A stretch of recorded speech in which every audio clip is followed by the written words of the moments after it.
Well, good morning, good morning, good morning, good morning, and good morning, everybody. Good morning, everybody. Welcome to another episode of The Morning Glow. Welcome to another episode of The Morning Glow, and this is King Holiday. This is King's birthday. This is when we celebrate King's birthday. Actually, his birthday is not today, but we celebrate it on today. So I want to say happy birthday to the magnificent, marvelous Dr. Martin Luther King Jr. And now that we've got that out the way, I know somebody else is here that want to say happy birthday to him as well. This is my brother from another mother, but we got the same father. This Leonard. Good morning, sir. Hey, good morning, everybody. Happy King Day. Yes, sir. Yes, sir. And see, they switched it up, man, and changed his birthday on us, man. They done changed his birthday on us. we know that. Well, very few of us have a federal holiday, so the federal holiday is today. So we always tell folks Happy King Day today. Exactly. But that's a good thing, man. Like I said, it's good that a lot of people have fought it for a long time, though. A lot of. Oh yeah. They fought that thing. They didn't want to see that happen, man. What, a holiday for a black man in America? They ain't gonna have no holiday for black. No black man. They don't say black. They say black man in America. Well, what about all the? And you know what is so. You know what I always take from this, because I hadn't been born yet when he was assassinated. It is amazing to me that America was that ignorant at one point in time. With all I know about history and everything, come on, it still amazes me the ignorance of white racism. Because I look at everyone as a human being. Yes. And the level of ignorance you have to be on that white superiority stuff is to me a psychological just phenomenon to me. I asked a fella one time. I'm gonna tell you what I asked for that, and Leonard, you know me. I could be a little silly sometimes. I can be a little silly sometimes. You know that's just me. I can be a little silly. So I asked a fella one time, and we was talking and everything, and he didn't come out and say that he was a white supremacist or stuff like that, but a lot of the things that he do will lead you to think. See, sometimes a person don't have to say nothing to you for their actions to speak louder than their words will. And so exactly. And so I asked him one day. I said, "Man, let me ask you a question." And he said, well, you won't. I see, and his response to me, well, you won't. Stuff like that. Hold on, man. I'm a grown man. Hold on, brother. Hold on, I'm a grown man. You talking to a grown man here. And so I asked myself, what do you have? What do you have? What that you were given that I wasn't given when I was born? The same. What were you given to make you feel as though you're better than me? What were you given that I wasn't given? What do you mean? I said, man, we were given the same. You got two arms. I got two arms. Look, I got two arms. You got two legs. I got two legs. You got a head. I got a head. You got ears, eyes, all this. I said, what were you given? Point out on you what you were given, what you were issued that I wasn't issued. and see, it's something as simple as that. That's simple. That's simple. What were you given that I wasn't given? What makes you superior over me? Same thing you can do, I can do it too. So what make you superior? What make you superior over me? And he sat there, he scratched his head where his head didn't itch. And he didn't give me and later I promise you he did not give me an answer. Well, that's the same thing. When something is evidently false. I mean, when it's just not truthful, it's hard to explain it. And that's why people who try to push points that have no merit appear to be so ignorant. Remember, I think we talked about it before. I'm the type of person that deals with the evidence of the matter. So you see the evidence in front of your face. And this is partly why I sort of feel sorry for them in that light.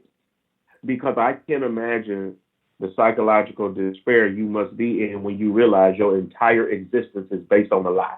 Exactly. Imagine finding. I mean, first of all, you have to think about people who actually believed it. Then you have to think about those who now have to come to grips with the fact of its ignorance and how ignorant it really is.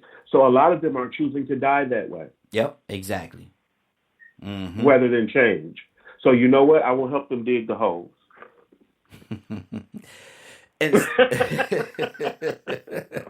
But that, see, and that's why me myself, I can't. There's no way I can live that way, man. I love everybody. I don't care if you're black, white, orange, purple, polka dot, or stripe. Right. I don't Right. care. I'm gonna love you and treat you with the honor and respect that you rightfully deserve. Now, if you show me that you don't deserve it, then I'm not gonna treat you bad. I'm just not gonna be around you. And God bless my ancestors or what have you, and those young people right now who are doing everything that they can to stop racism. Mm-hmm. Yeah. This is something that I would love to see go away in my lifetime. As King mentioned about wanting his children to be judged by their character, Mm-hmm. Exactly. as opposed to the color of our skin. Now, black people on this holiday, listen to that part of the speech. Yeah. Yeah. Before you even get to that, black people, that skin thing, Mm-hmm. it's simple. Black people, you must have some character. Yes, sir. Yes, sir. Character is the point of the matter. Mm-hmm. What is your character? See, because when you do what that person does better, you're more courteous, you're more kind, you're more loving, you're more respectful. Mm-hmm. You are the better person. Exactly. Exactly. That's called character. And wouldn't it be a beautiful day when we could live in a world where you're not judged by the color of your skin, but the content of your character? That's what King said, man. He said, "Judge me. Well, my kids should be judged by not the color of their skin, but the content of their character." When somebody walk in the room, man, go ahead, Leonard. King would have a bigger problem with black people right about now. Mm-hmm. Because see, racism don't change. Mm-hmm. Racism has been the same. Racism is that terrible thing that makes you think that because a person's race is different, that they're somehow inferior to you. Mm-hmm. Exactly. Okay, and you use that in positions of authority to disenfranchise people. That's racism. Mm-hmm. Racism is not, I don't like black people, I don't like white people. That's not racism. Mm-hmm. That's okay with me. The point about it is you don't like black people to the point where you're not going to let them drink out this fountain. You're not going to let them have this job. You're not going to let them live in this neighborhood. You're not going to let them get a loan from this bank. You understand what I'm saying? Mm-hmm. Racism is how you use your power and your authority. So black people need to really rededicate themselves to seizing power and authority. Mm-hmm. Now, I've heard people say, and let me hear your heart. We do have a topic today. We're gonna get to our topic in just a second. I think we have a great topic today. Good morning. We've got quite a few people that's joining us on Facebook and as well on my app here, man. I got this app that I love, man. All these people, they definitely support us, man. I can't pronounce the name of the app, man, and it's crazy. Somebody need to write it in there and tell me how to pronounce it, man, because I don't want to butcher it. But and that's one of the reasons. I think it's Be Live. I can't think of the name of the app, man. But I'm gonna tell you, I'm not gonna butcher it, man, because I love the app so much. I don't want to disrespect it by saying the name wrong. But I really love it though, man. I really do. I use it every day.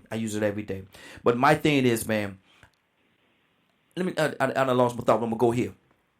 You got me talking about the doggone app. Made me forget what I was going to say, Leonard. I'm blaming you for that one. But sometimes, even us, man, as black and brown people, man, we sometimes get caught up in our cockiness, in our arrogance. And I'm gonna tell you why I said. I had a fellow one time told me I was having an event. This was about a year and a half ago.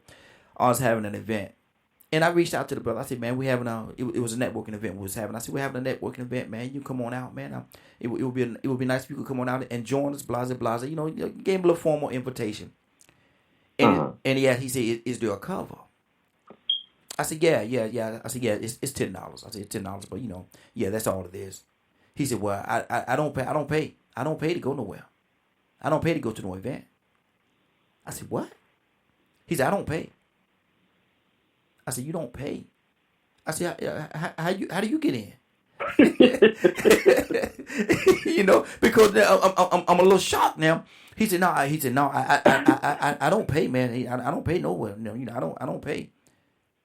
And me being a little silly sometimes, I asked him a question, being a little silly, a little silly and serious, a little combination of the two. I say, brother, have you really become that cocky? Have you really become that cocky in yourself that you say you don't pay to go to nothing? That everywhere you go, they just let you in? Yeah, I don't pay to. I say, listen. I said, this is what I want you to do, man. I want you to go somewhere within yourself and ask yourself, have you really become that cocky? You really become that cocky and arrogant that you feel that you don't have to pay to go into nobody's event. That everybody should just open the door and let you in. Somebody letting them slide. Somebody letting them slide. And somebody letting them slide. Good morning. Her name is probably Jacinia. Huh? You hear Jacinia Perez. I don't know who that is. That's probably her name. You know how you was talking about. You probably say the name wrong. Oh no! You mean of the app? No, on the comments. On the comments. Oh no! It was I was talking about the app that I'm using right now. Oh, okay. Yeah. I'm talking about the app. Okay. Yeah. But you threw me off that time, brother. But listen, we got a topic today, Lynn. I want to get to this topic, man, because I think it's a good topic and one that people need to hear. Because we see people from time to time, and the hold on, we got a call here. Got a call. Caller, what's your name? Where you calling from? Caller, what's your name? Where you calling from? Hey, good morning. Toya with the T on the line. Toya with the T. Hey, I need to tell Good morning. I need to tell everybody this, man. We got see y'all didn't we got two comics on the phone with us this morning. we got look at that love and laughter. Love and laughter was absolutely amazing this weekend, man. I want to thank everybody that came out and supported. It was I think I had a great time, and I hope everybody did as well. But look, we had amateur night. And during the course of amateur night, we had two comics get up on the stage, and both of them on the line right now, and neither one of them is me. They got up there and they did their thing. They did their thing, man. How did it feel? How did it feel, young lady? It was your first time being up there. How did it feel? Well, I mean, it was fun. You know, I don't have no sense, no way, and I'm not scared or shy to do much. You know, but I mean, it was good. It was a great experience, and I think that I'm going to start, doing some more. So I can't wait for the next one. Exactly.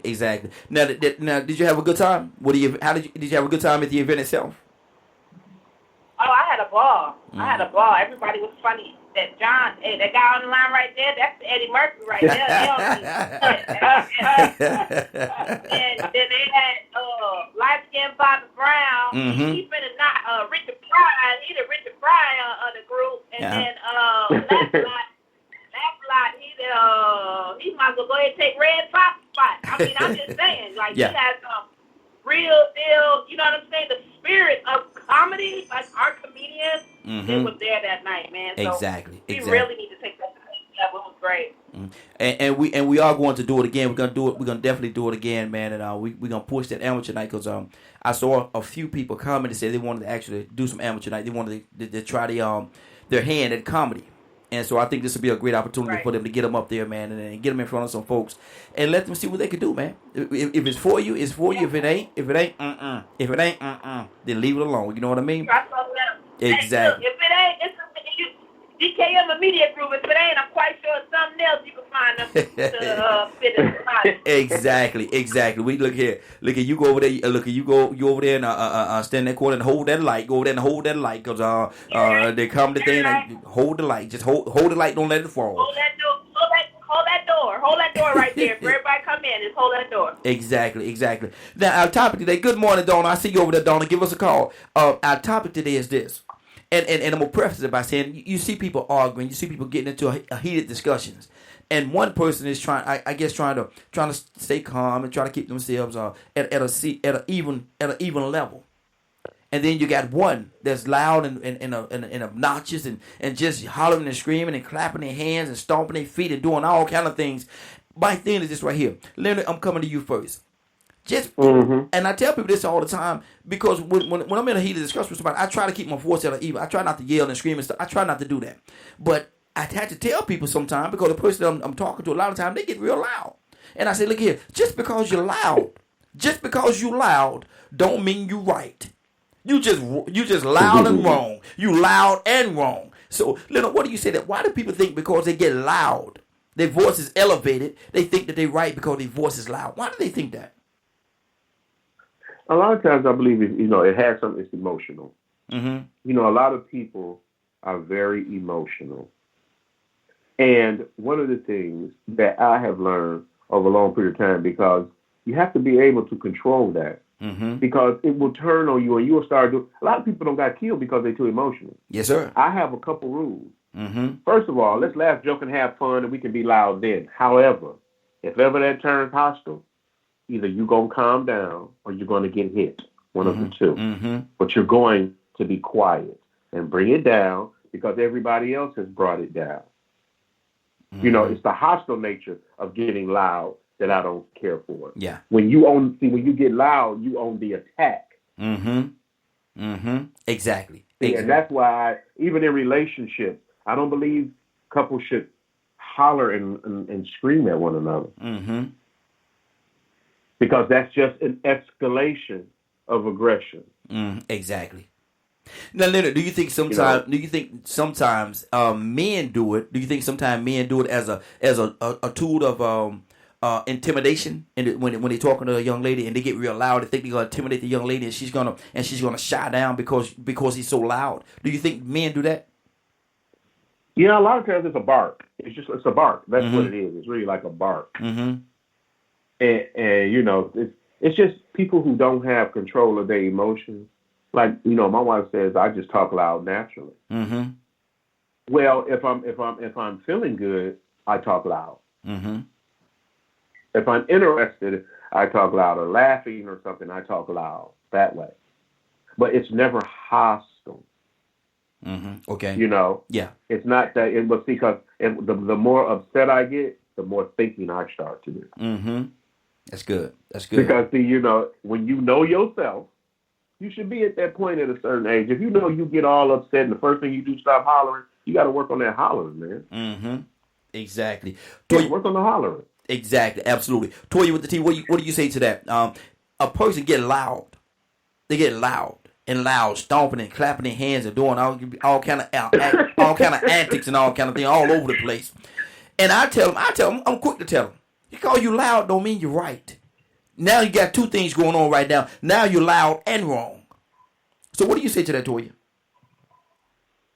Well, you know, I'm from New York. We all loud up through yonder, so, you know, it's kind of hard for us to really decipher when it comes to levels. But I will tell you, we don't really go by the volume of your voice. We kind of be like Martin Luther King, the content of your character, depending on the content of what we talk about on that level, you know. But for those that know me, they know I'm not with it. I'm going to talk to you like we got some sense, and you're going to talk to me like you got some sense, you know. So I think that it's a couple of things. I think, one, they pick it up in the home. You know, I think they're used to seeing people communicate like that, and that could be something that kind of helps them do that for whatever their reason. Some people are just going to get loud because they're not getting their way. And because no one has stopped them and taught them when they were younger, don't have a tantrum. Now, this is how they act at 47 years old whenever any kind of opposition comes. It's wrong. You know, relationships, management, that's just a technique that I just did a live on this other day. We teach others how to treat us. And if you're yelling at someone, then you're teaching them it's okay to yell at you. So if you find yourself where you're in a situation like that, you need to check one or two things. You need to check them or yourself, because this communication, it comes from somewhere. But I don't do the loud talk. No, I don't do that. I'll whisper first, like the yin yang twins. I can't do that one because I'm with John. You might get popped in your eye. You might not get no more than I see. You might not get no more, and you don't see me rub my top lip, and the next thing you know, with the right hook, pop right one time. Did you yeah, I can't do that one. Did you just call that man John? Well, I know why she called me John. I'm just. Yeah, because it's Facebook. I can't stand when people do that. Well, a lot of people also, because we're in the same organization, a lot of people would think that I'm John Drummond sometimes. Yeah, I do it all the time. Lord, my Jesus. Lord. And we have another caller. Caller, what's your name? Where you calling from? Hi, this is Sherry. Good morning, everybody. Good morning, Sherry. How you Detroit. doing? I'm fine. Just want to say I had a good time Saturday, and the post that you had sent me, I reposted it, and it didn't have the address on it. I posted the wrong one, and when I went to church the next day, people were like, "We didn't know the address." I was like, "Why y'all didn't inbox me, call me or something because they wanted to come. Wow. And I was like, y'all missed a blessing. I hated that, so I have to be mindful of that, next time. But yeah, even my pastor said he would have came. Wow, that's good. That's good. And I was like, well, you know my phone number. Why you didn't call me? He just was like, well.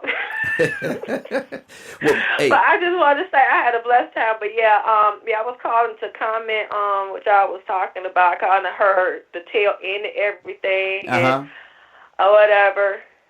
Well, listen, what we're talking about, and thank you. I appreciate you, sister. I definitely appreciate you, man. I'm glad you had a good time. It was a pleasure having you, and I didn't know you was a comic. We'll talk about that later. But, whatever. But we're talking about a lot of times people they when they get into a discussion with someone, they get up there and they loud, their voice is elevated, they're clapping their hands, they're stomping, they're very animated. And I tell them, I'm one that tell them all the time, just because you're loud don't mean you're right. You're two things now. You're loud and you're wrong. So why do people think if they get loud, they think that they're making a point and they think that they're right because they're loud? No, that's not true, because I know this for a fact. I used to be one of those people. I didn't do the clapping, the stomping, and all the other stuff. But when I got loud, I was most of the time right, because I knew I was right, and I'm going to make my point. But after I got older and realized that me getting louder and acting a darn fool ain't going to solve nothing. So, I had issues with my husband and argued back and forth with him. I got to the point, I just was like, okay, he was dead wrong. It's two less shoes. I just said, okay. He would get loud and jump in my face. I just said, okay, Quincy. Okay, his name was Quincy. I said, okay, no problem. Okay, because this is not going to solve anything. It's best for me to back away. Somebody has to back away and revisit the situation later, because all it's going to do is escalate, and you see stuff on the news, argument. Discussion got heated, people got mad, angry, and somebody pulled a gun, somebody started fighting, and somebody ended up in the hospital or in the grave and in jail and stuff. I don't have time for that. I don't have the energy for it. I am working on some different things, trying to level up and elevate myself and move to the next chapter in my life. And having that same mentality, arguing, fussing, and fighting, wanting to clap hands, be all ratchet and this, that, and that, that's not going to get me where I need to get to. So I had to check myself. Now, I look in the mirror and check myself. You're good. Now let me ask you this, and I asked this question earlier. Do you think a lot of time men get loud and raise their voice as a way of trying to intimidate the young lady and make her bow down? Yes, my husband used to do that. He used to. He did. And he would get angry, and there was times I thought he was gonna put his hands on me. He never put his hands on me, but he did a lot of stuff that was just not cool. And yeah, he did it. He did it, and me being who I was, because he was 6 years older than me, and me never really being somewhat sheltered growing up, just like I didn't know how to handle it. Okay. But I know better now. You live, you grow, you see better, you do better. Exactly. So Toyi, let me ask you the question, and we got another caller. We're going to go to our call in just 1 second. But Toyi, do you think that's the case? Do you think a lot of time men do that? They raise their voice, elevate their voice as a way of intimidation, as a means of intimidation to the women? We got a lot of background noise coming from somebody's line. Well, that's probably me now. Okay. Well, again, being from New York, that's a way of communication for us. So I can't really say that men do it for that reason, but I'm quite sure they do, because, I know girls that's going to get loud to try to intimidate other girls. You know what I'm saying? But I think that, yeah, absolutely, men use it as a tactic. Just, when you come on somebody, you can kind of feel if you mess with them or not. And then once they try it, I think that's when they take it to another level. But I don't think that, men, I don't think that's their premise. I don't think they know that's why they're doing it. But I do believe that it's here because, they're a man and they're trying to get a portion of control from their background. You know what I'm saying? In New York, everybody loud. Guys, girls, dogs, birds, you name it. So it just depends on. She said the birds and everything. The birds are loud. God almighty. Everything matters. Crazy. Good deal.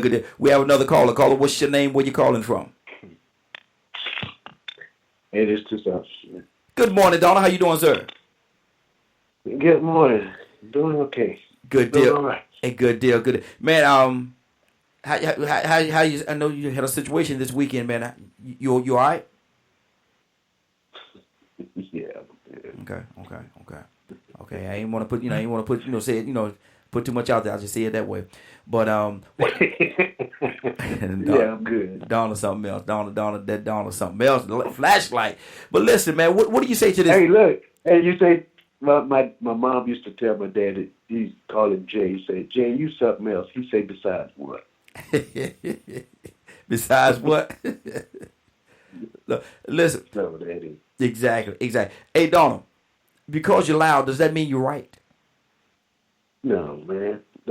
What they say, two people said different things. One said talking loud and saying nothing, and an empty wagon make the most noise. Exactly. Yeah, I mean, some people try to. You can tell when they're trying to make the. I don't know. It don't apply to everybody because some people they just automatically are loud. Yeah. So, but when you see somebody in a conversation and it goes left and it gets louder and louder, that's the wrong one. That probably is. Because you prove a point. But see, and a lot of times though they have no point. And like I said earlier, man, a lot of times they're loud and they're wrong. They're loud and they're wrong. So there's no right in them. But they won't listen to you, and they won't listen to what you're trying to say. If you make it all, I'm gonna tell you this. I think it's like this. If you're making all the sense in the world, you can be making all the sense in the world, but because they got their mind made up and they're in that zone, they're in that place right now, they're not gonna listen to your points. Your point, it could be the best point in the world, Leonard. It could be the best point in the world, but they're not going to listen to you because of the fact that they're in that place. They want to be loud. They snapping their fingers, patting their hands, stomping their feet, spitting all over the place. And you could be telling them something that's as obvious as the nose on their face, but they're not going to listen to you. Leonard, why is that? Because everybody has a right to defend their opinion, whether they're right or wrong. Mm-hmm. And when people get to talking loud, like you say, doing all the gestures and doing their little performance, whatever, you can still get knocked out. You know what I'm saying? So you could be running your mouth and hoping that intimidates somebody or blah, blah, blah. And you got to be like my dad used to say, don't let that battleship mouth overrule your robot behind.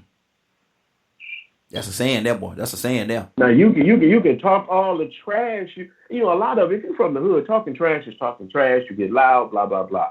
However, like Toya said, how is you moving when you're doing all this hollering? What is maybe you're just passionate about something because we run into a lot of people in the community and they may not have it all together. Just feel so passionate about certain things, and they know no other way to express themselves. So I'm gonna give my uneducated brothers and sisters a break because this goes with the violence as well. It's always preceded by this foolishness. There's loud talking, there's posturing, just like every fight. If you watch animals fight, they do the same thing. It's a bunch of snarling and barking and all this kind of stuff. So until people learn how to do better, or like I said before, control their emotions. That's a little different. Usually if somebody talking to me and they get way up there and they're like, I just take my hands and make a down motion. I'm going to need you to calm that down. I'm going to try to get you to where I'm at so we can have a reasonable conversation. Now, if you can't, you're going to talk to me a little later when you calm down. I don't care nothing about people being loud, happy, boisterous, and all that. But that aggressive nature, I'm very keen on that. I can feel it in your voice. And see, when you start getting like that, that's when I'm starting to measure you up. You understand? Just in case you want to make a move, So you size them up for that 2-piece and a biscuit. That 2-piece and a biscuit. Exactly.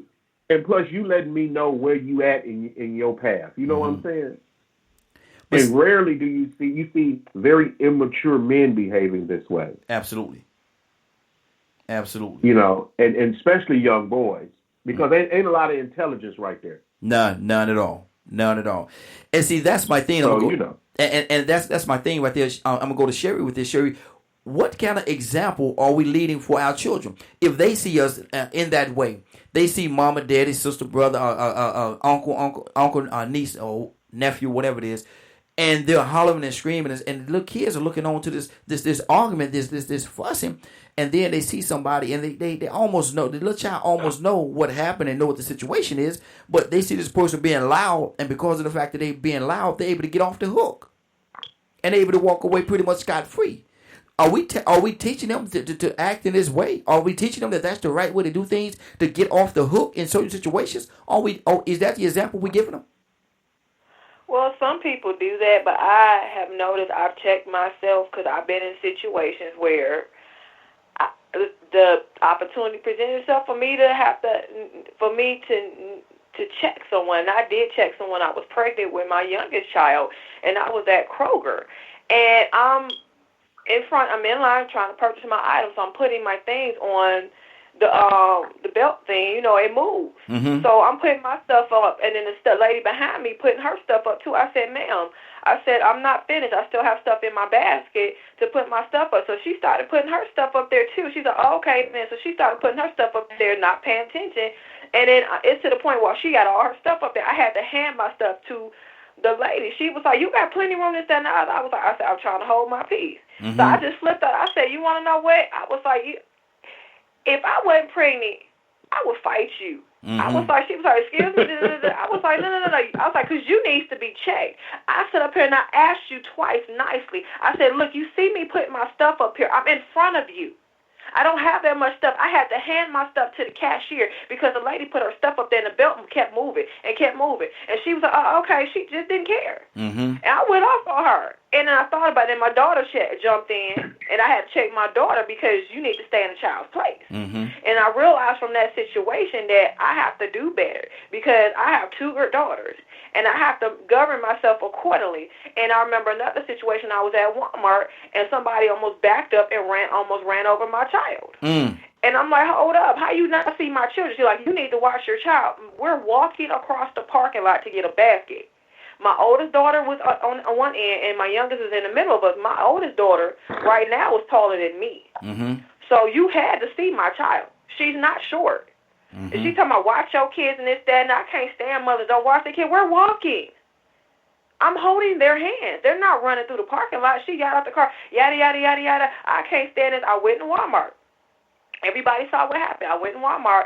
And she started flipping. I said, Lord, the Detroit in me is about to come out. It's about to come out. It's about to come out. It's about to come out. I said, let me take my kids and leave because I don't want them to see that side of me. Mm-hmm. Mm-hmm. That's not what they. If they see that side of me, it needs to be something that's really, really, really, really out there, and not for this pettiness.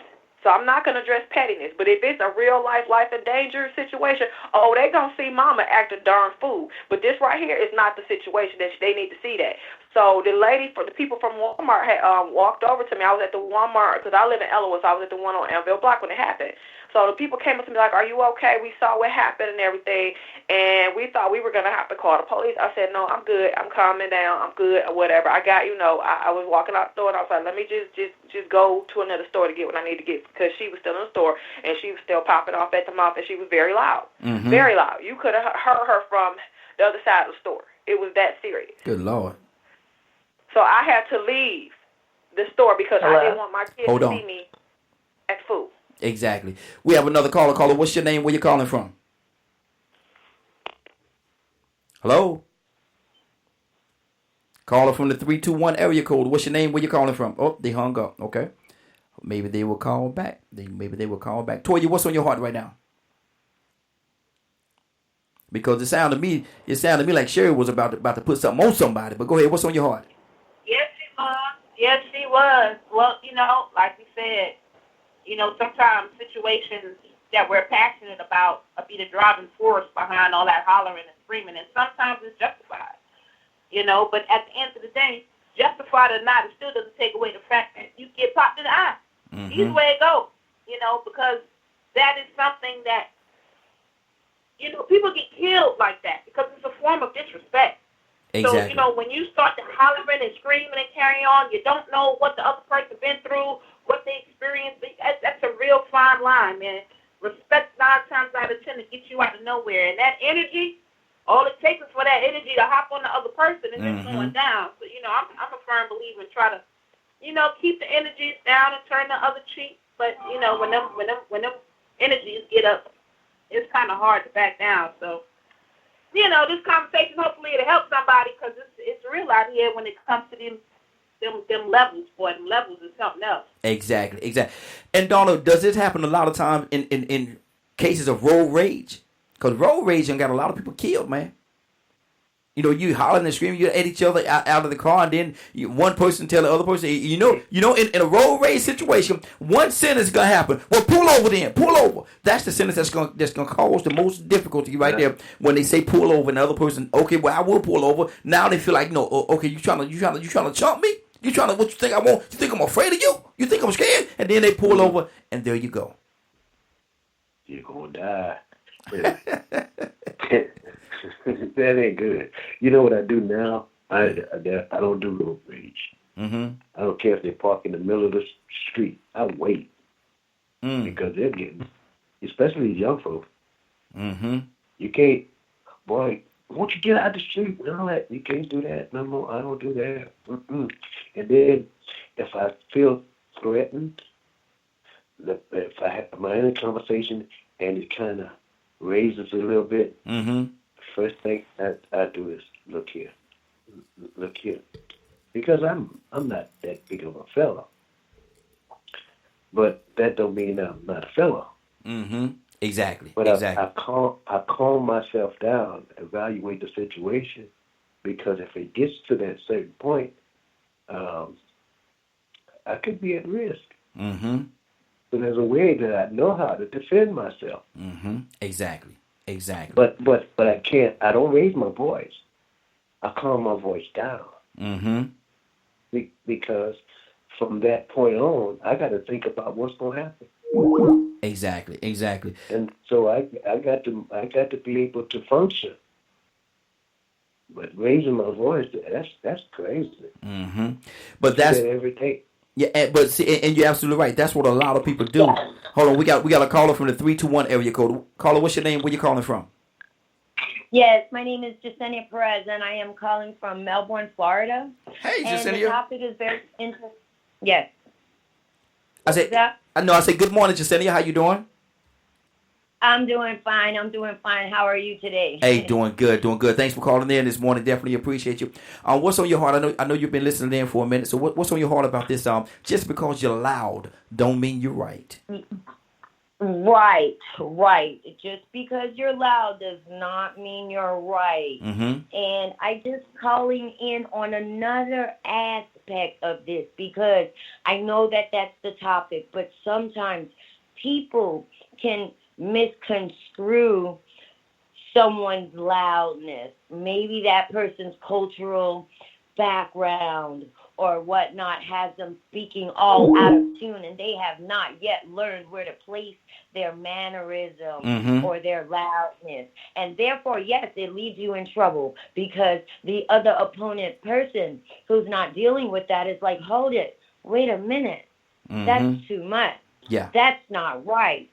And so, yes, it's a big problem. And if we all search inside of ourselves to be able to ask God how to put it out there before we put it out there, that may help us a long way. Exactly. So that's my take on that. Hey, that's good. Leonard, what do you say to that? Pretty much the same thing, with the different types of, what a loud voice represents. Because there are some times when a loud voice is appropriate. Let's talk about there's a time when it's inappropriate. Let's talk about that. Why do you say sometimes a loud voice is appropriate? A loud voice is appropriate in a big room. Yeah. Preachers holler all the time. Yes. So a loud voice is appropriate at certain times. However, not in a hostile situation. Yeah, and that's what I was about. That's exactly what I was about to go. Go ahead. You own it now, Doc. And go so ahead. you have to. you have to realize, like those various, like the caller was saying, there are various cues that let you know. Mm-hmm. Like, say, for instance, a lot of people get to arguing about things, but it's the context. And yes, African Americans, we need to control that, mm-hmm. because a lot of people are not as stable as they would like to think, and some of them are perfectly comfortable with being idiots. Mm-hmm. just like Sherry was talking about. That constant, you still making noise, and we don't went on in the store. Mm-hmm. Exactly. You still back there making noise. That means something simmering. You know what I'm saying? Right. And also that violence, unless we look at it unbiased, it's going to always be a problem in the African American community. First of all, because of how we're raised. Mm-hmm. We are raised very hostile. Right. You got to think about people. We're taught that if somebody don't like what we're doing or we disagree, beat them. Mm-hmm. Mm-hmm. From a very early age. Yeah. That hollering and attacking is the way you respond to things you don't like. Mm. So it's hard to change that in a culture. It's extremely difficult to do that. But everybody else asks all these questions. Well, why so much violence? It's because look how long it took for that 18-year-old to get there. Mm-hmm. That 18-year-old has probably been hollered at, beaten, and everything else, all for the sake of being better. Okay. Somehow, this notion that beatings make you better. Let me ask you this: is a part of this? Let me ask you this question: is a part of this the way that a parent discipline their children? Because the parent is a lot of times the larger of the naturally the larger of the two, and the child is so little. And one of the things that I do, and I had to learn to do this because I didn't always do it, but with my grandkids. Man, I love my grandkids, man. But when we're having a situation and there's an issue, I have to explain something or they've done something. What I do, instead of just standing over them and talking down, I get down on my knees and something like that. Or I get down on one knee, so I'm and I get as close. I lean down as far as I need to, so I'm looking them in the eyes, and we talking to each other on the same level. And I see, well, why did you do that? What's wrong? And I talk to them. And that works, man. I'm telling everybody that works. Yeah. Instead of standing over that child, I get down low. I get down on one knee or something like that, and I lean and I sit back or kneel back, whatever I need to do. So I'm eye level with them, and I said, why you do that? Now you ain't supposed to do that. That ain't right. This is what you should do. Blah blah blah. Go ahead. And this is a perfect discussion for today. Mm-hmm. A day where we celebrate a man famous for his nonviolent stance and accomplished so much. Mm-hmm. Yes, sir. Violence is what it is. You don't get to change it or whatever because it'll come back and now we're living with the evidence of the violence of our child rearing. Mm-hmm. Okay? So life ain't going to make that no better. Life ain't going to make that no better. So you saying mama and grandma damaged us? Or you saying mama and grandma damaged us in some elements or some ways based on how they responded to certain things? They were doing the best that they knew how. Mm-hmm. They were just passing along what was passed on to them. Mm-hmm. Mm-hmm. So this whole thing and Mr. Dr. Poussaint did a lot of work in African American child psychology. Mm-hmm. Alvin Poussaint. Okay. And so I used to always tell people, you got to have more tools in your basket to resolve these issues.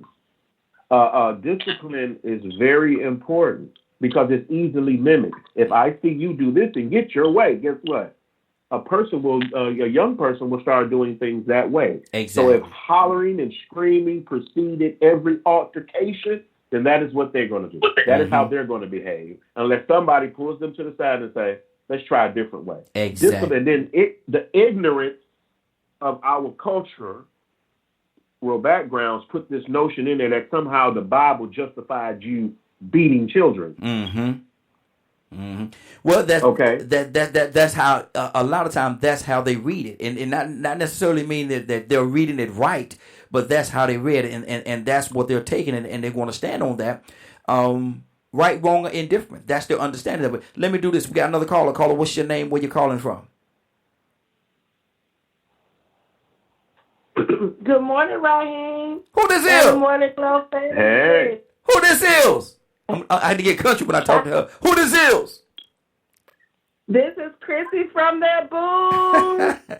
Good morning, young lady. How you doing? I'm doing well. Even though I don't sound like it, I'm doing well. Good deal. Yeah, you don't sound yourself this morning, but I'm glad you're here. I'm definitely glad you're here. And I want to ask you the question: just because you're loud, does that mean you're right? I don't think. Did you just do this for me because I'm so loud? Not this time. I'm No. always right, Raheem. Oh. I'm always right. Oh Lord. Oh my Lord. Look. Oh my Lord. Oh my Lord. Somebody pray for me. Go ahead. Nah, but for real, just because you loud doesn't make you right. Mm-hmm. And I'm gonna go and stretch it a little bit longer. Mm-hmm. Sometimes we have to raise our voice in order to be heard because we're so dismissed easily. And we feel as though if I scream loud enough, if I raise my voice loud enough, then I'm going to be heard. Mm-hmm. But there's also, when you do that, there's also, you know, all these science people, for every action, there's an equal and opposite reaction. Yes, absolutely. Absolutely. So when you raise your voice at someone, there's going to be an equal and opposite reaction. Mm-hmm. And you can't control what that reaction may be. You can't control it. It may be another hollering. It could be a fist. It could be a gun. It could be whatever. But we have to learn, like the brother was saying, we have to learn how to communicate on a higher level and use our intelligence to be heard. Mm-hmm. And I'm all for revolution. I'm all for change. We're celebrating today a man who used his words. Mm-hmm. He used his words to bring forth a change. But we also know Malcolm X also did not use his words, but he used a lot of actions as well. Yeah. But a lot of their actions wasn't screaming and hollering. Their actions was, hey, we got to do something. Let's do it. Mm-hmm. Talk is cheap. Mm-hmm. And one thing I found out that Black Americans, African Americans, the Negroes, whatever you want to call us, I feel like we do a lot of talking, but we don't back it up with nothing. Mm. And that becomes a problem. It doesn't matter how loud you are, but it's, like my grandma says, an empty wagon makes the loudest noise. Mm-hmm. So, that taught me that, what, Chrissy, you can run your mouth a lot and have nothing to say, or you can run your mouth, back it up with some action. So that's why I'm loud, power-packed, and I have some actions following behind my loudness. So that's why I can make a difference in my community because I'm loud with power. Mm-hmm. There's a difference being loud with no power. And what the brother was saying is a time and a place for everything. It's a time to be silent. It's a time to be loud. It's a time to be, it's different times where you use that. And you have to be intelligent enough to know when to use it. Mm-hmm. I'm not going to go in church and the preacher's up. Well, I might scream hallelujah. But but it might be a point in time where it's a time to be silent when he's reading the scripture. Mm-hmm. Or there's a time at church where you ought to be silent. But there's also a time when we scream praises and sing and dance and give praises up to the Lord. So it's wisdom in knowing when to use that power. Mm-hmm. Good deal. Sherry, what's on your heart right now? I got a few things to say. Just to piggyback off where was talking about the discipline issues and what's going on with that. I'm not gonna lie, I discipline my kids, but I understand that when you discipline your kids, you have to explain. You have to talk to them. They need to understand why they're being disciplined. And in our culture, spanking and whipping them and everything. And I remember having a conversation with some people who are not African American, they're white or whatever. They was talking about how we beat our kids. I'm like, no, I don't beat my kids. I may say I do that. It's just the words that I use, not joke or whatever, but I'm dealing with a lot of issues. Everybody's household is different. I'm dealing with a lot of issues, dealing with, my husband and everything like that and everything. So I have to take different routes, and I have to adjust my stuff accordingly. But a lot of stuff goes way back when. People say that we are too hard on our kids. We discipline them too hard or whatever. But I remember working in a daycare facility, and I couldn't figure it out. Why is it that the bulk of the kids were Caucasian? All the staff were African American. The thing about it is that we are disciplined and are nurturing from birth into a certain age. They need from us the terrible tools and this, that, and other, because our discipline, the way we do things, they like, but up to a certain point. So we can rear the children, we can teach them, we can educate them up to a certain point. But after that, they don't want us anymore, whatever. Just take it to a different area, whatever. But I noticed that we are, as a culture, doing something good. But I just think as times change, we need to look at it and kind of, tweak it here and there. We need to tweak it. We cannot let go of the discipline. The spanking and whatever, we need it here and there. Now, for spanking my kids, I don't spank them for every little thing. I try to talk to my oldest daughter.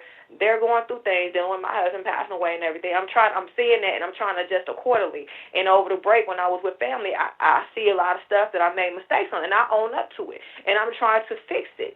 But we, as a society, and as we move along to the future, because times are changing, we need to tweak ourselves as we go along.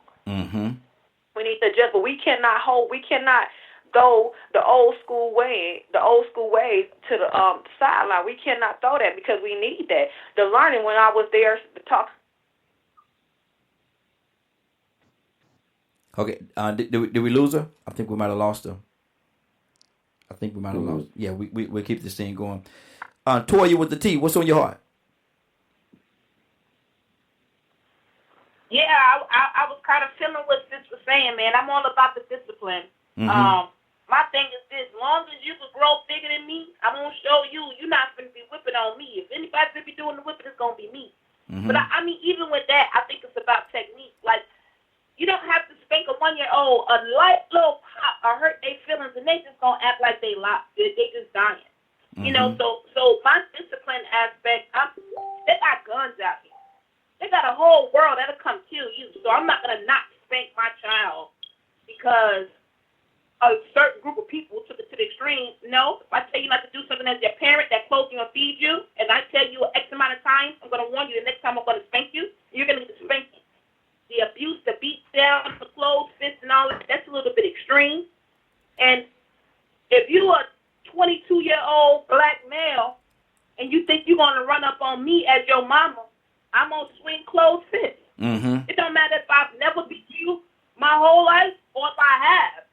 But the way of the world, we cannot train our kids for the way of the world. So I'm all for the discipline. And then at the end of the day, you're a child. If you're 47 years old and you scream, that's what 4-year-olds do. 4-year-olds scream, you're a child. Whether you're 17, whether you're 27, 37, 47 years old, if you're standing somewhere having a conversation with somebody and you want to yell, you're still a child. And you were never taught when you were a child that you don't talk to people like that and you don't deal with people like that. Good deal. Leonard, how do you feel about that, brother? What's on your heart? I don't feel about what specifically? About the discipline side, and if your child was to run up in your face, and like Toya said, if the child run up in her face, and she's the mother, and they try to do something to her, physically assault her, and she and let's say like this, she defends herself, but let that child know, hold on, you ain't never that big. Is that all? Is that all based? Because I know how you feel about the discipline thing. How do you feel about that part, that element of it? Well, that has nothing to do with discipline. Mm-hmm. That's defense. But why should what has gone wrong where you have to defend yourself against your child? Because the very simple fact that the child, who is a sentient being, has learned that if people are going to hit me, I am going to hit them. That is more natural than bowing your head and being subservient. So what I'm hearing you say is we created that situation or we can create that situation. I'm not saying we create it. We can create that situation in the way that we discipline our child to let them know that the child get to a point where, hold on, you hit me now. Hold on, I can't defend myself. I can hit you back. Is that what I'm hearing? Right. And we've beaten children with mental illness. Mm-hmm. We've beaten children that are autistic because we were not aware of their problem. Mm-hmm. Okay? Black men especially are beaten on so many levels by the time they're 18. You go into complete self-defense mode a lot of times. There's a choice that you make. Either I'm going to fight everybody or I'm going to try to work these things out. And that's that big maturity point, is trying to work those things out. It's absolutely ridiculous, America, white people, and everybody else, to believe that you can attack, disenfranchise, and destroy other people, and they don't have a right to fight back. Mm-hmm.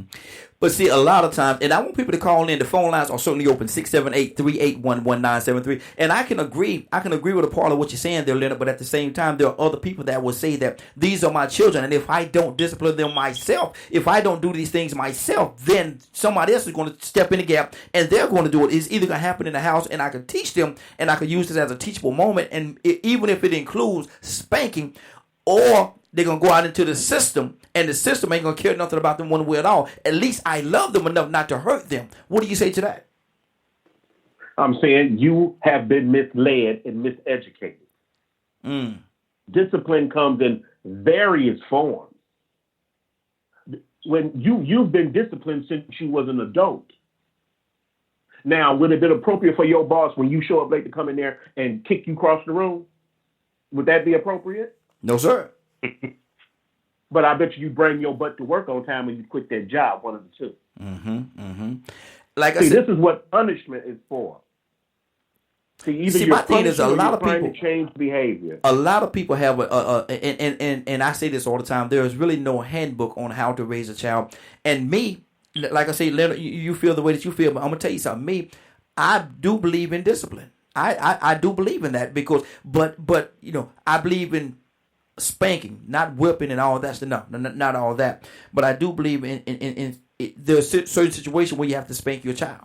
There's certain situations where, if you exhausted all avenues, you said everything you're going to say, and you put it out there as many times as and they still continue to do the things that they're doing, then at that point, I would take out that belt. Well, whipping didn't work for me. It don't work for everybody. You couldn't whip me to get me to do what you wanted me to do. You could not do it. Okay. Because I wasn't that type of child. So the more you beat a mule, the more stubborn it's gonna get. Go ahead, Toya. I think the intricate part here that we're missing that doesn't go on in our households is the training behind it. You know what I mean? Right. I can't recall that I was beat for not doing something that I didn't want to do, but I was disciplined with something other than a mouth by the third time my father asked me to do something. And I think this is where we get it twisted at. Because we have these kids and we get this mentality that they're beneath us and we beat them for not doing something. But see, it was explained to me, look, I'm your father. Nobody can put your hands on you. It's a training behind that. My father told me, somebody else put your hands on you, you let me know. If you do something that I tell you not to do, only I can discipline you. I clothe you, I feed you, I train you. Now, oftentimes, it's just like management. If I put you in a restaurant and tell you just to work, fight you because you didn't do it right. But I never trained you the why and the reasons. I think spankings is the same way. We are beating kids for no reason, but are we taking time to explain why? Are we taking steps that's the thing. The measures to spank them, the deal? To me, that's the thing right there. Because, like I say, if I have exhausted all avenues, if I had these conversations with you, and the result is still the same that it's always been, I'm just saying, and this is just me. Everybody do things the way they do things. This is the way I say. I would take out the belt.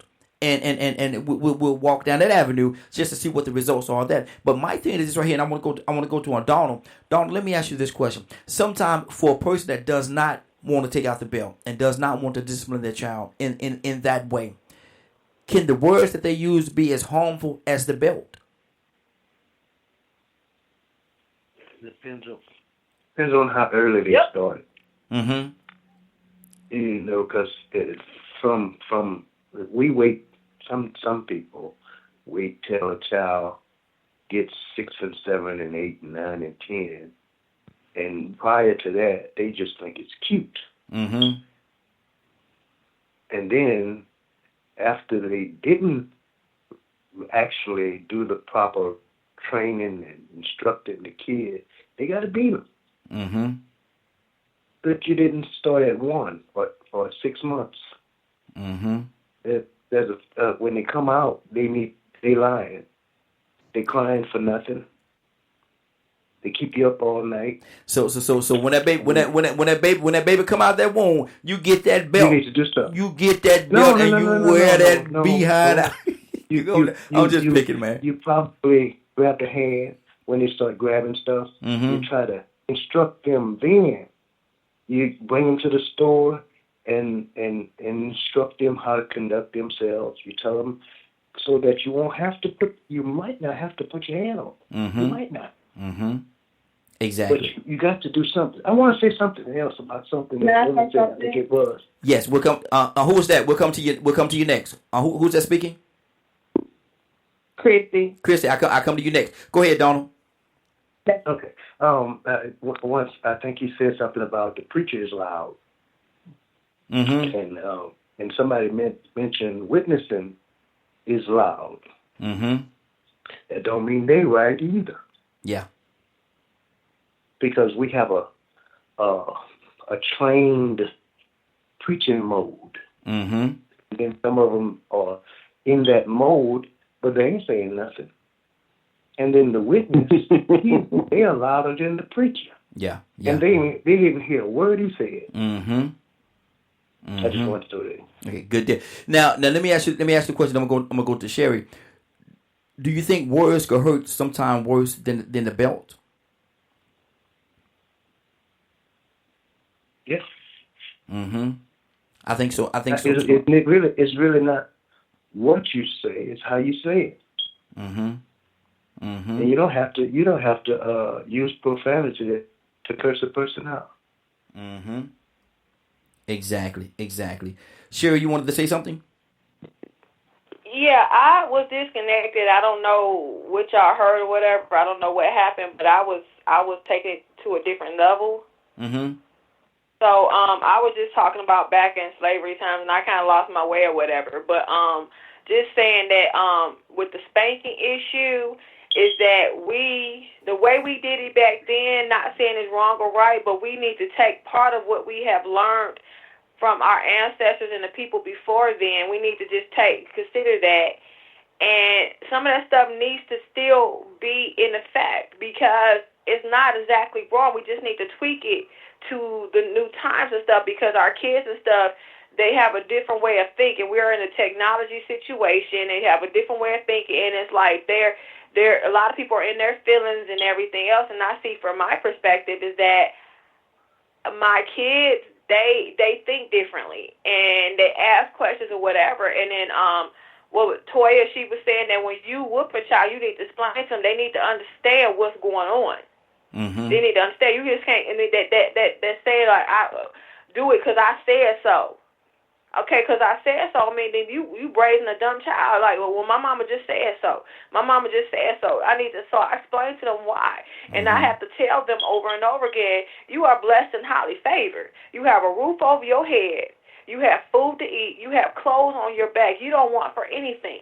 And I tell them, I don't put money on your pocket to walk around the school, you know what I'm saying, and do this, that, and the other, because kids come to school with $100 in their pocket. I don't carry that type of cash on me anyway, but I'm just saying you are blessed. And I tell them that the attitude that you bring to me, and I taught them, and then you were saying that when you said you spank your the grandkids, but it's like after you have exhausted all avenues, and that's what I do. And it's like I talk to my kids, and I'm like, okay, I'm not gonna deal with this. I'm not gonna tolerate this. I'm talking to you. I'm talking to you. And I'm trying to explain this, explain that, like, and then when they don't get it, then that's when I pop you.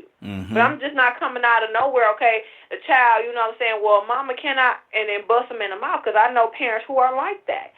And that stemmed from how they were raised, and the grandma and the great-grandma and everything else. Like I said, some of the stuff that we have learned from our parents from beforehand, we can still take some of that, but we need to tweak it. But the roots have been planted, and some of this stuff is still good.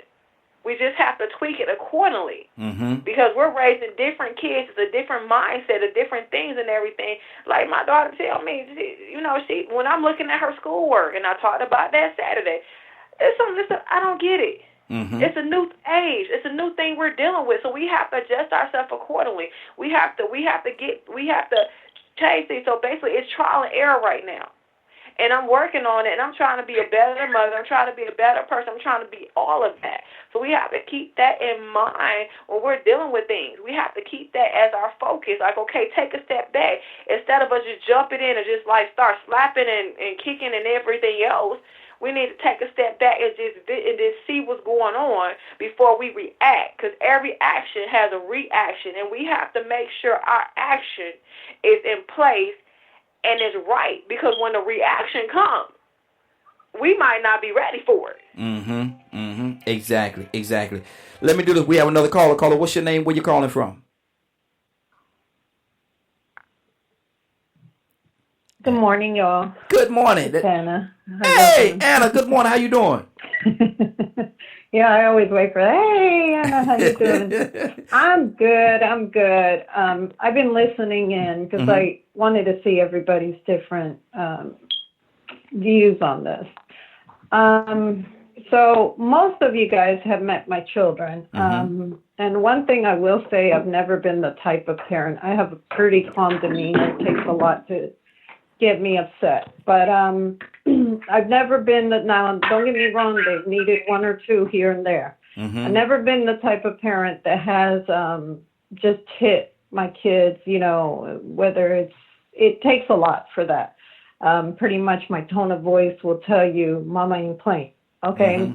My kids overall, I have one that's disabled. They behave themselves. They know better. And I think it's about how you raise them from a very young age. If you tell them, no, don't touch that, if you have to spank them in the hand now, don't get me wrong, if it has to happen, it has to happen. But I was raised in a household where you were popped for everything. You know what I'm saying? And I didn't want that for my kids. Yes. And at the same time, I yes and no, it is the upbringing, because I don't do that with my kids. You know what I'm saying? But, in some households, that is what you see, that for every little thing, the parent gets loud and just starts hitting, and it's like, sometimes I don't understand it. I'm like, okay, calm down. Now, don't get me wrong. If I got to raise my voice, it happens. However, I can speak from a mother who's got a disabled child, or a teenager now, and they're 13 months apart. And like I said, most of you guys have met my children. They know better. They know to behave. I have one that does try to push buttons a little bit more, but it's because of the disability. You know what I'm saying? With that being said, it's totally, I think, up to the parent how you raise those children, because from a very young age, if you train them, I think they know better than to do certain behaviors. Don't get me wrong. Some will still try. but it's how you stop it from a very young age.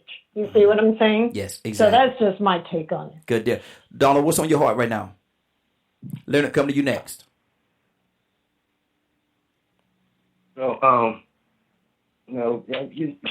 we just live in a different society now. Mm-hmm. We need to communicate with our kids. I mean, as far as that's concerned. But louder is not right. Mm-hmm. Might be, it depends on the person. I mean, but some people, they get loud because they're not saying nothing. Mm-hmm. They're just trying to prove they're right. Yeah. And they don't even know. The most ignorant person and they trying to prove it is themselves because they're not listening. Mm-hmm. They're just talking. My dad used to say, son, you got 2 ears and 1 mouth for a reason. Mm-hmm. And so I don't know if you noticed, but if somebody try to out-talk me, I stop talking. Yeah. 2 people can't talk. Mm-hmm. So I just shut up. Mm-hmm. Mm-hmm. That's Don't good. try to be right. I try to listen more than I try to do anything. Exactly.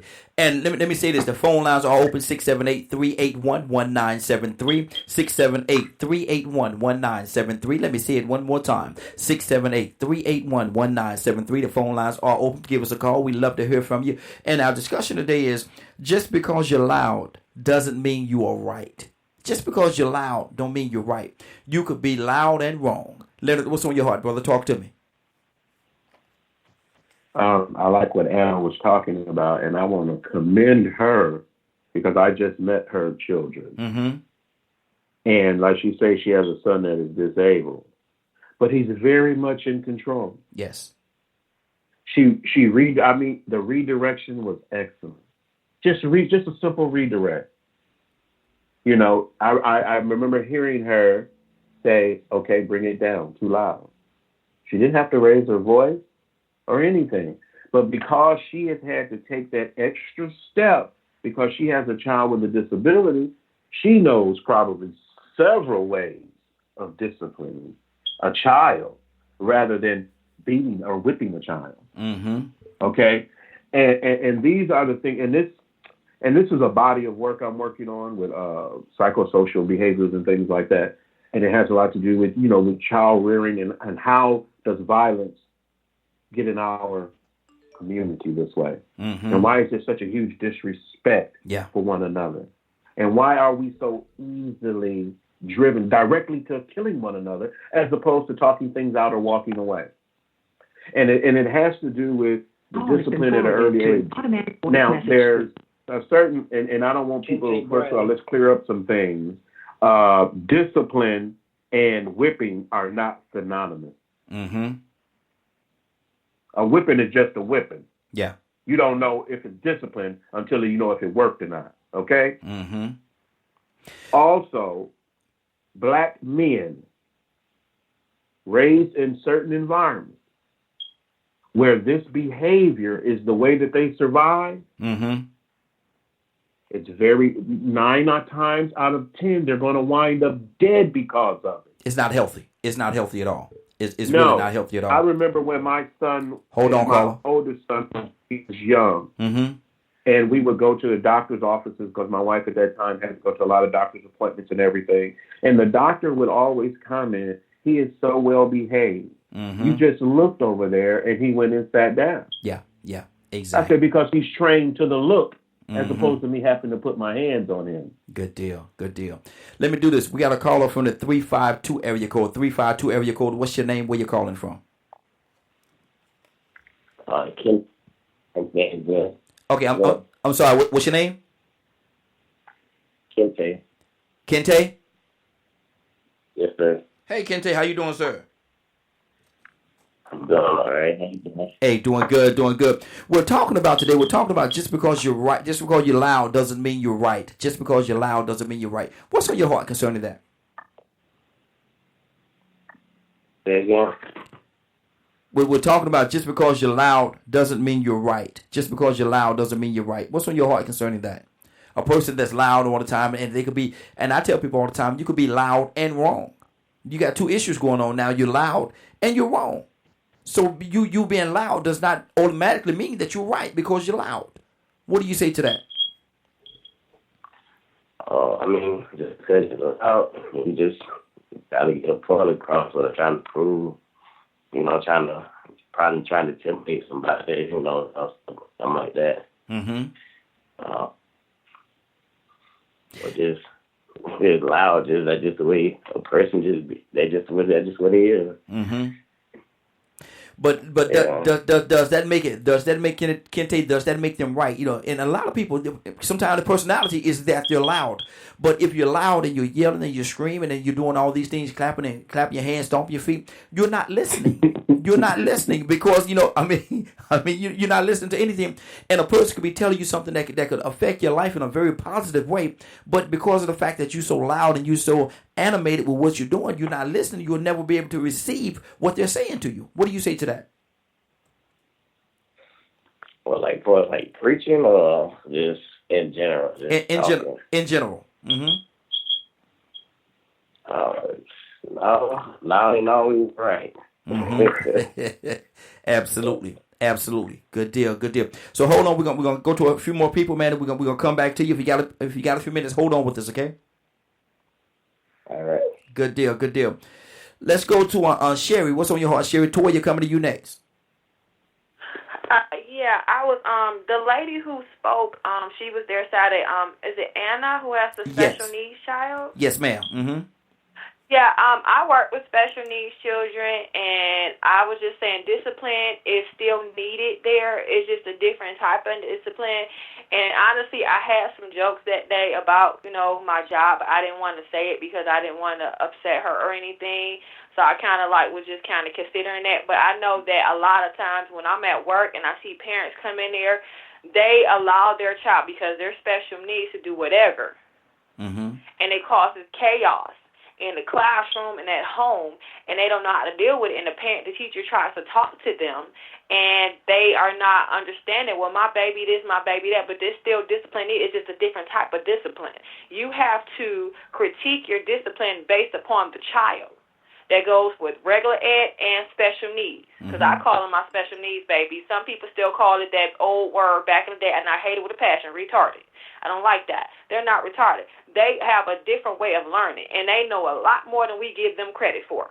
So I'm just going to put that out there for the listeners. And I work with them every day, and I love them to my heart, because they be having me cracking up laughing. Mm-hmm. But the discipline has to be tailored to the different child in a different situation. We have to tailor it accordingly, because discipline can be done with a special needs child. It can be done for a regular ed child. It can be done with a child that's straight up just special needs, classified as EBD, just bad as all get out. But you have to get to the heart of that child, and it can be broken down. It can be handled, but you have to take a step back, and you need to listen.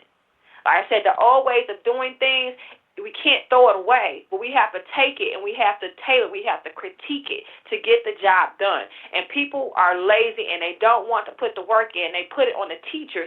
But if your child, learning starts from at home. And if you're doing your job at home, how in the world can you drop your child off at school and expect a teacher to do that when they're learning from home? And they put too much on teachers and expect them to just perform magic. And that's not how it is. We need to collaborate. We need to have a conversation. We need to sit down. We need to get the job done, because it can be done. But people are too lazy and don't want to put in the work. Good deal. Toya, what's on your heart? She said that they need to be lazy in the bedroom, honey, because it don't. Toya. My thing is this. Yes? No. You went out on this for a second. You back. Go ahead. Okay. So, an important part we're missing is that these kids are raised by these parents. They're a reflection of you. Like Anna just said, the reason why Anna kids are not like that is because she's not like that. She doesn't holler. She doesn't scream. So if we look at our kids and we wonder where they got it from, they got it from you. They, like she just said, they go to school. School is still teaching them some kind of structure, because them parents, them teachers don't want to go through that. They're not letting your kids do anything. They're not letting them do at home. So first and foremost, let's break this thing down and understand that if you got some bad little kids running around, it's because of the bad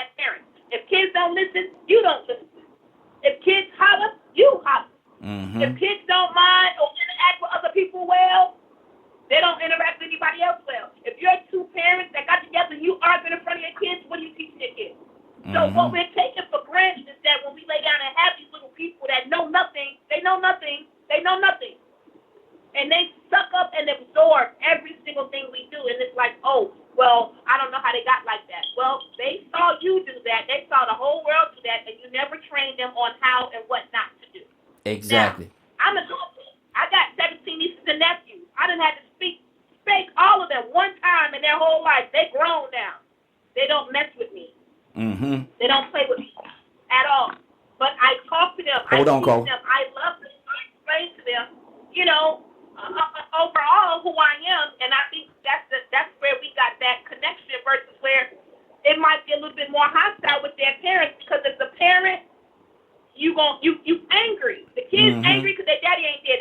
They're angry because the mama mad because the daddy ain't there. They're angry because you beating on it. They're angry. It's so much anger that's driving these kids. I don't even think it's a beat.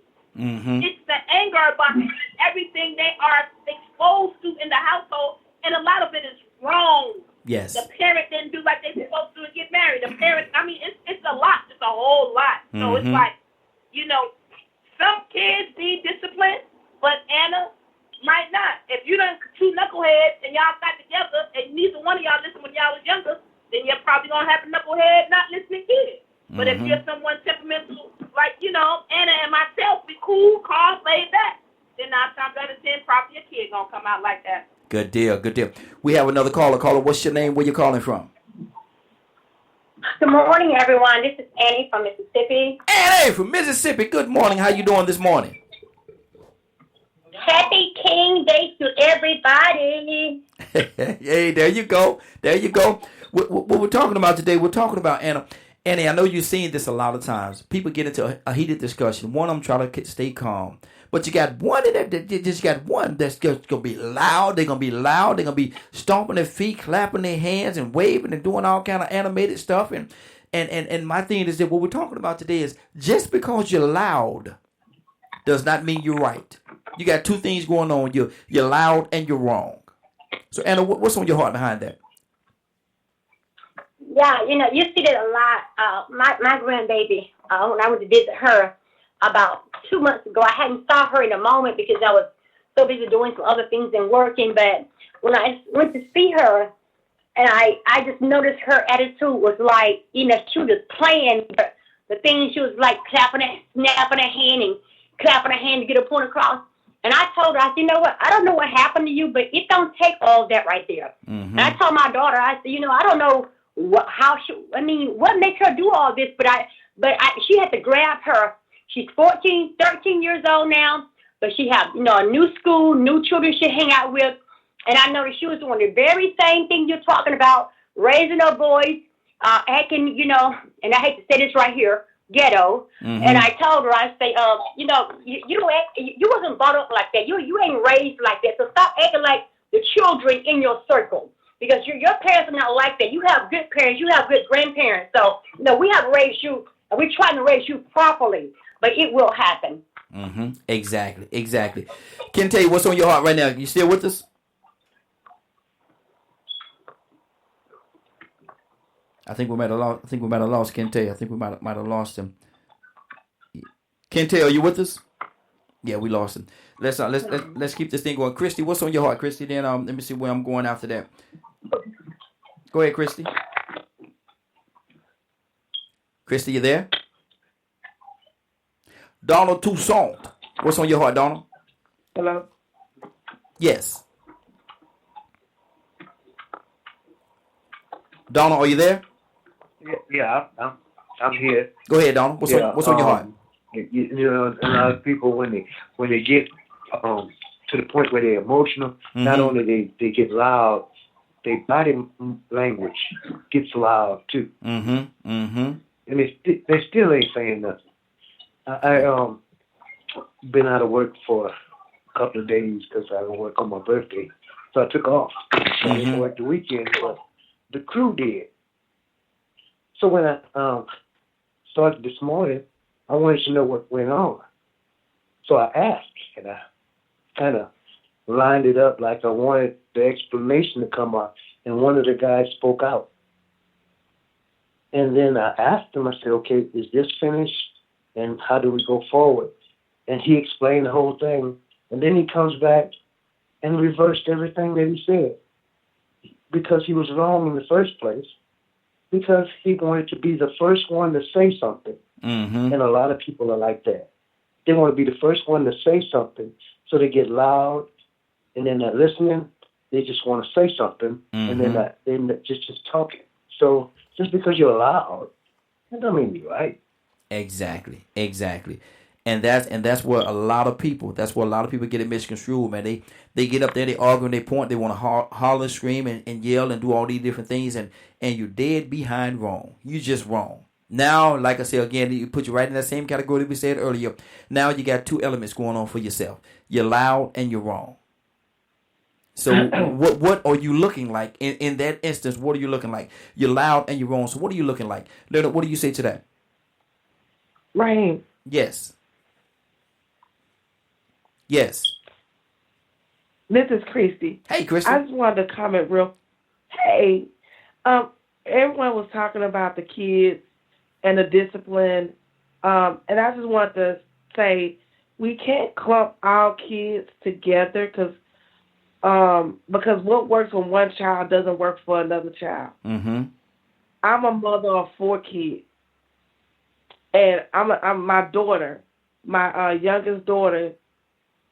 She did. I can't remember what she did, but she did something, and I was finna whoop her. I went and got my belt, and she was standing right between our double doors, our French doors. Mm-hmm. And I went and got my belt, and I was finna whoop her, and she turned around and she looked up and she said, "Lord, I need you right now. I need you to stop my mama, Lord." And she was like 5, but she was praying like, "God, don't let my mama whoop me." Mm-hmm. You know? And I was like, "Lord Jesus, just take the belt from her." You know, I was like, well, am I supposed to whoop her now? Because she done prayed to Jesus? Am I going to stop her from believing in the Lord? You know? Look at she used some wisdom that time. She used some wisdom on you. Right. So our kids are not the same because in whooping her, it didn't never work. Mm-hmm. Like Leonard, it didn't work. Like putting her in timeout, it didn't work. Because she was the type of child you put in a corner, she going to twiddle her thumbs and sing a song and be happy. Mm-hmm. So those were not discipline measures for her. What I had to do with her is I had to teach her the consequences of her behavior. So when she went to school, she was like, I think in 2nd or 3rd grade, she went to school and tried to fight the teacher. So when she got suspended, I had to teach her that your behavior is going to lead you to jail. So this is jail. You outside all day, you eating burnt breakfast, and this is what it was. So she's more of a vivid, like, I got to show you your consequences type of child. So whooping her or timeout or other mechanisms didn't work for her. Mm-hmm. So and I have another child where me talking to her works with her. Like, I can talk to her. That makes sense to her. But then I got some knucklehead sons that, you know, it just depends on your children. Mm-hmm. Discipline does not always mean whipping, hitting. Sometimes discipline means discipline just really means I need to show you the consequences of your behavior. So once I show you the consequences of that behavior, you know, I'm teaching there are good and bad consequences to each behavior. So if you give me a bad behavior, then there's a bad consequence. Not necessarily beating or whipping, but it can be your phone is taken, your TV is taken. Whatever you love the most, I'm going to have to take because that's what's going to be taken from you. Yeah, exactly. Leonard, what do you say along those lines of discipline? Is that something that you're agreeing upon? Well, it's not about agreement. It's about what works. Mm-hmm. And even having working with domestic violence issues and then working with family violence, because violence has gotten so bad. It used to be just domestic violence. Now it's called another one called family violence. That's when everybody in the house fighting one another. And usually people who have been in domestic violence relationships, that's what the abuser usually tells them. I love you, but. Yep. You made me do this. Okay? So So we have to separate things and sort them out. Like one, spanking, and first of all, let's get this clear. White folks didn't spank black people. Mm-hmm. They beat them and they whipped them into submission. That is what whipping is for. Submission. So we have to look at where we're at in the discipline. A tap on the behind is a quick redirect, not meant to maim, hurt, or anything like that. Just a simple redirect. But when a child grows and starts being able to reason, you have to learn to reason before you become unreasonable, and that child grows up with unreasonable, irrational expectations of the world around them. Your home environment is different than your public environment. And I can tell you one of the things that I used with my oldest son was when he was little, I was like a lion, okay? Mm-hmm. So I would let him do certain things or whatever. He could push me over and do all this. But when I wanted to let him know where the power was at, I put my hand on him and stopped everything. Mm-hmm. Just my hand. Mm-hmm. So even at that young age, we have to start teaching children how to be better in respect, because this is why we have such a lack of respect. Now, you can beat your child and think whipping your child is great, but do you know what that child is thinking about internally? You can say, yeah, I'm whipping you because I love you. That's probably not internally what's going on in that kid's brain. You know when it's internal is when a woman accepts a beating from a man because he says he loves her. Good deal. We got a few more minutes, and I want to actually open up the phone line 678-381-1973. This has gotten real deep, and I love where the conversation is going. But my thing is, don't be loud and wrong. If you're in a situation where you're in a heated conversation with somebody, take the time to calm down, calm yourself down, and have a educated conversation with that person. And if you do that and you have an educated conversation with that person, then you might find that both of y'all are not as far apart as you think. Toya, what's on your heart?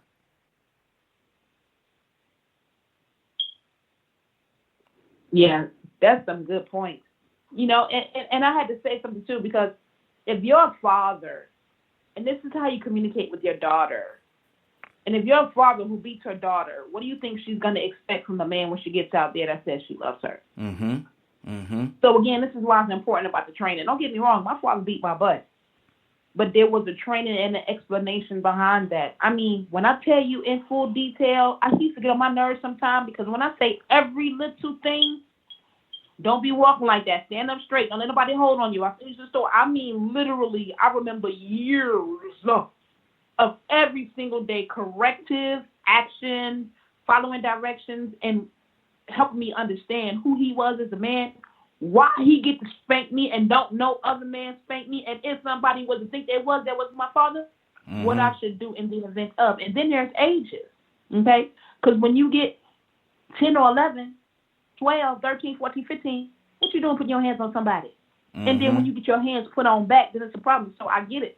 But it's a very delicate and intricate way. And I want to use an example. If we were all born in Africa, we don't want to teach them how to kill a lion. It's a fact. It's a jungle out there. So they have to train them boys to be able to deal with the world. Doesn't matter what you might not do inside your village.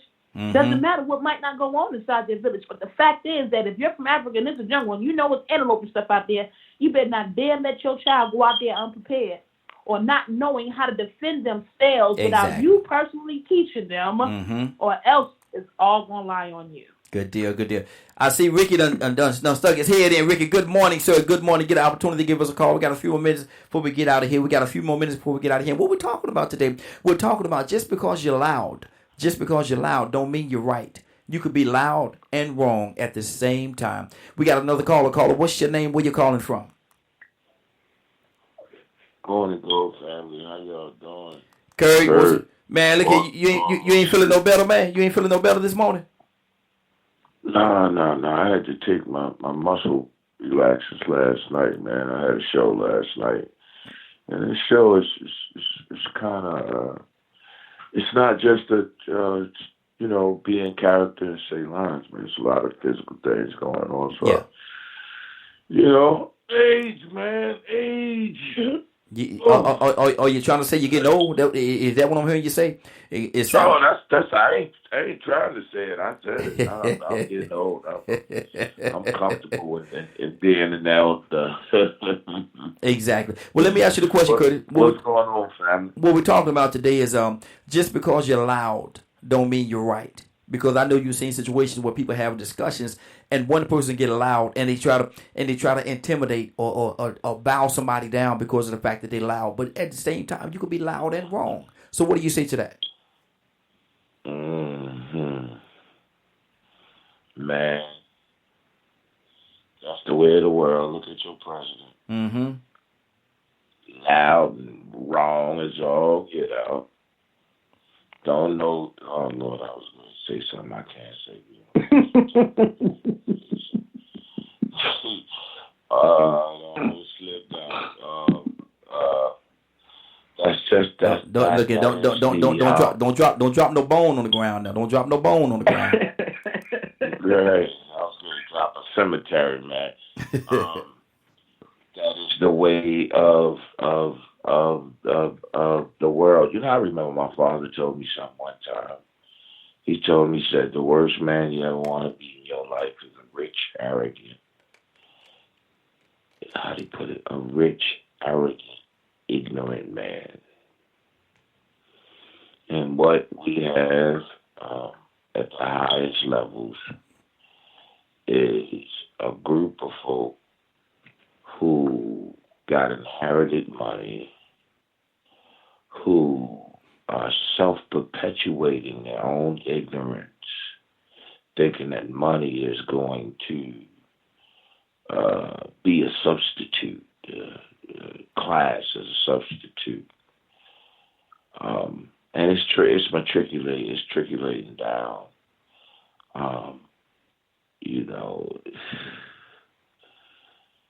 It's a shame to me. It's embarrassing as all get out. I mean, not only just to me as a person, but in the representation of who I am and what we are. People like that are embarrassing. I remember I read something about the Nubian people years ago that said that basically, in so many words, if you were shiftless, if you was a man and you was shiftless and lazy and not doing nothing to aid the village, they kill you. Back in the day, they would kill you. Then, we not even going to go through all of that. No, you're not going to live off this one and live off that one. No. We just want to take you out. So, I mean, when I read that, it kind of blew my mind. But, it ain't just us folk. It ain't just black folk. It's white folk.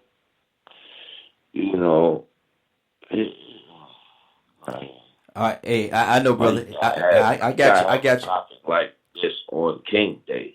Hey, that's what it is, man. It's the perfect day to do it. I think the perfect day to do it. Anna, what's on your heart?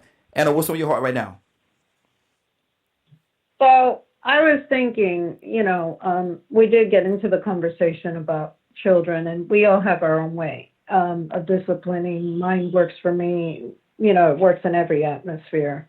And I do tell teachers how to react or how to act with all my kids.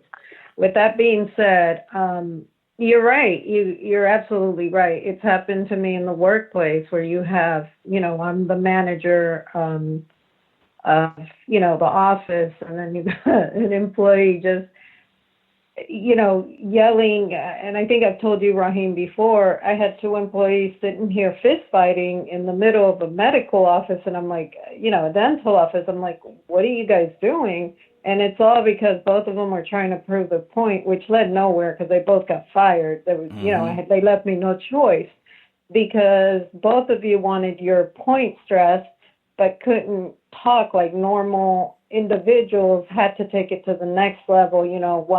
One I think was the one to put their hands, but then the other one couldn't calm down.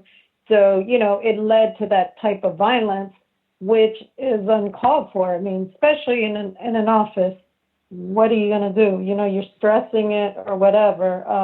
Like I said, I have a very calm demeanor. Normally it takes a lot, and I am Latina, so, it takes a lot to get me there, which in my culture, it is something that normally we do just snap, get fiery. But for me, I don't know, maybe it's just who I am, but, I've witnessed that. I've witnessed it in the office where you even have, situations that you got one person just over talking the other, and it's like, okay, but listen, because you're in the wrong, and even though I had to let go of both employees, the one that did raise her hand was the one that was in the wrong at that time. She would not listen about the paperwork. The other one pretty much knew what she was doing. But, I can't have that in the workplace. If you can't hold your temper down, then, there's nothing I can do at that point. I tried de-escalating the situation more than once, but it got to the point where it just got into a cat fight. There's nothing you can do then. You know what I'm saying? Exactly. But the point of the matter is that they don't, if you think you're right, you will not listen to anybody. It's like you get tunnel vision. I'm right. But if you just listen to what's around you and not look into personalities and all that, and I think that's where maturity and a difference in, in who you are as a person makes all the difference, because there is a time and a place for everything. There is a time and a place to yell. There is a time and a place. I go to church and you're probably a whole different Anna than you guys see, because it's just different atmospheres where you do different things. At a football game or whatever, it's different, but I'm not going to sit here and argue, especially in a professional office place. That's not expected. You had patients there and whatnot. What did patients do? They walked away. Now, whose fault is it? It's the two girls that are fighting, but in particular, the one that had the louder mouth and the one that, was the one to hit the other, so it just doesn't look professional. It doesn't, and again, it depends where you're at. There's a time and a place for everything. And I think that's what it boils down to, that we do have a time and a place, to do and say whatever, that's just my take. Exactly. Toy, you want to tell what's on your heart? Oh man, great topics. I'm getting myself together over here. So of course, I just want to say, great topics, everybody. Everything is straight to the heart. But let's take this conversation we're having and let's apply it, to our everyday. If we're guilty of it, or even if we know somebody that's guilty of it, maybe we just need to turn on the show for them and let them listen. Because I know I had somebody in the car and they want to listen to the show now, and I think it registered to them. So we got some deliverance going on, y'all. Good deal. Well, we're about to get out of here, but before we do, I want to go to Leonard. Leonard, what's on your heart, brother? Talk to me. Man, it's a good conversation, and I'm glad Toya said somebody was listening and maybe coming around to understanding things a little bit better. Yes, sir. And definitely today on King Day, brothers and sisters, let's not be violent. To tell somebody, at least today, you're not going to be violent. So when somebody cuts you tell off, gang members, tell killers, tell the person hollering at you in your house, I'm not going to argue with you today. Yeah. And see, this is what I want you to do. When somebody cut you off, and you, instead of having that road rage, roll down that window. This is what I want y'all to do. Roll down that window. Take a deep breath and say, I love you, brother. and let them go. Y'all ain't gonna do that. Y'all ain't gonna do that. Y'all know y'all ain't gonna do that. Y'all know y'all ain't gonna do that. I'm gonna do that. I'm gonna be the one. I'm gonna go ahead, spring up there and do that. Look, I got y'all. When they cut y'all, instead of using them Christian cuss words that y'all use sometimes, y'all know y'all use them sometimes. Instead of using them Christian cuss words that y'all use, Christian cuss words, there's a such thing. Instead of using them Christian cuss, this is what I want you to do. Roll down your window, take a deep breath, stick your hand out the window, and have all your fingers extended. Not just the one that say you're number one, not just that finger. Have all y'all fingers extended and say, I love you, brother, or I love you, sister. And let it go like that. Don't just point one finger up at them and no, don't you do that. Donna, you understand what I'm saying to you, Donna? Number one. Yeah. No. Tell them they number 5. I love you. You my mofo. I'm with the challenge. Tell them they number 5. Tell them they number 5. Tell them they number 5. Have all your fingers fully extended, not just one poking out like y'all know what I'm talking about. Donna Toussaint, what's on your heart, brother?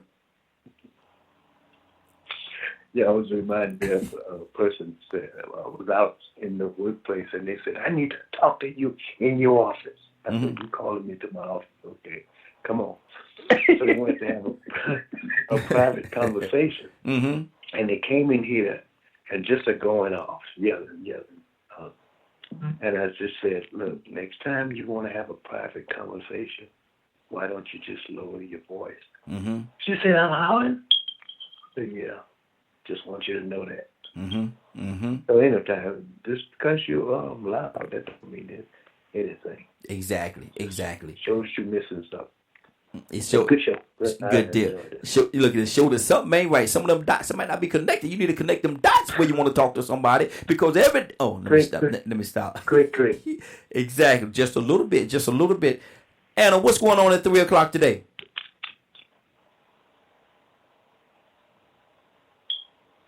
Anna, wake up and go to sleep. Anna, you still with us? I think we done lost Anna. Okay. Toya with the T. Toya the T know what's going on at 3:00 today. Toya with the T, what's going on at 3:00 today? Yeah, I love y'all. Should have did it in the first place. But y'all already know. If y'all want to watch this show in its full entirety, y'all can check it out today on www.dkmradio.com. Good deal. Leonard with the J. Sir. Leonard with the J. Pray us out, brother. Dear Heavenly Father, thank you once again on this blessed day that we've been able to come together and talk about something so important. And Lord, teach us how to discipline with love and kindness each and every one around us. Whenever it's appropriate, whenever it's needed, whenever we want to see a change. Dear Heavenly Father, bless everyone listening to this broadcast, that they be safe today and that they promote peace and humanity. These are the blessings we ask in Jesus' name. Amen. Amen. We are about to get out of here for today. Again, I want to thank everybody for joining us this morning. I want to thank you for allowing DKM Radio and the Morning Glow to be a part of your morning. It is now 9:13. You're about to exit the Morning Glow. But before you go, I want you to do me 2 favors, if you will. One, I want you to continue to pray for us because we're certainly praying for each and every one of you. Number 2, right, this is real simple. I want you to go out there, find somebody, and give them a hug because you never know. It could be the only hug that they get, or it could very well be their last. Love you, and ain't nothing you can do about it. Have a great day and a better tomorrow. Now, we shine some of this light on you from the Morning Glow. Now, take it out there into this cruel, wicked world that we live in and let your light so shine on someone else. We're going to end as we began with the song. This is Ooh Groove, a little jazz for you. This is Ooh Groove. The name of the song, Tenderly. Y'all listen and enjoy.